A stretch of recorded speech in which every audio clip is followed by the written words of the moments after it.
What comes to mind when you hear the word skyscrapers? Tall buildings, big cities, essentially height, right?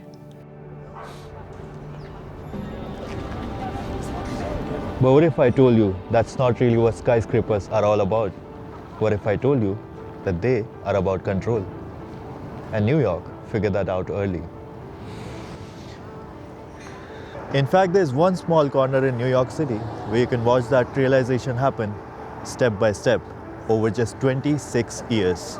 And it starts with a building that looks like it shouldn't exist. The Flatiron Building. I mean, just look at it. That razor-thin edge, that curve that feels like it's cutting through the street.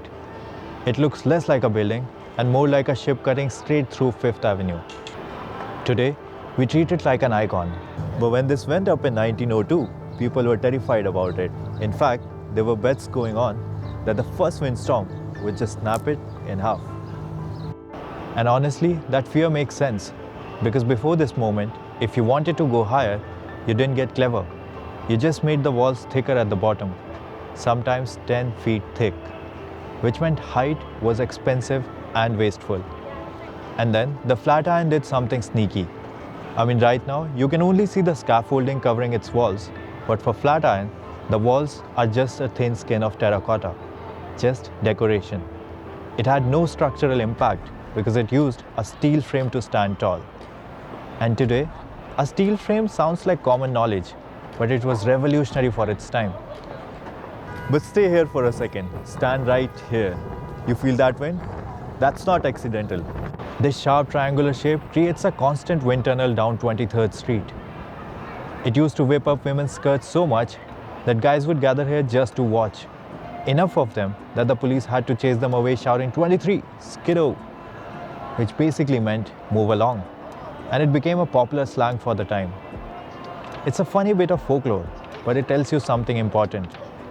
The city has learned how to build up, but it hasn't learned how to manage what that height does yet. That part comes next. And as you turn around, everything changes.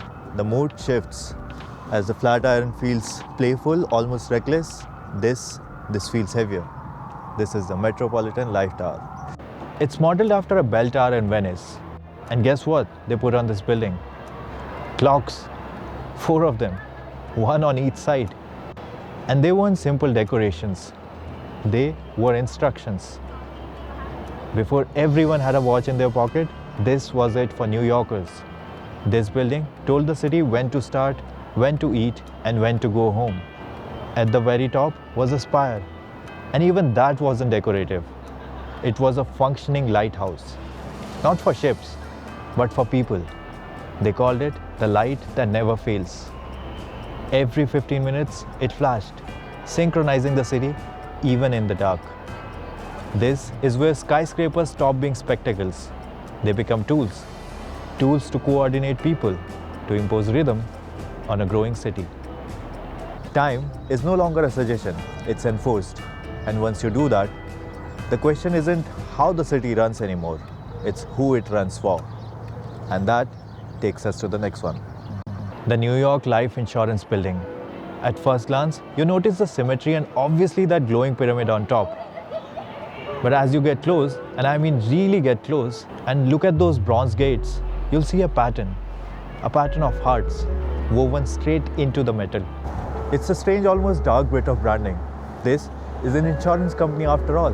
Their entire business model is based on calculating when your heart is exactly going to stop. And ironically, they covered the entrance with hearts and built it like a cathedral just to remind you of the stakes. And it sits on the exact site of the second Madison Square Garden. New York Life acquired the property in 1916 and tore it down in 1925 to replace it with a fortress of finance.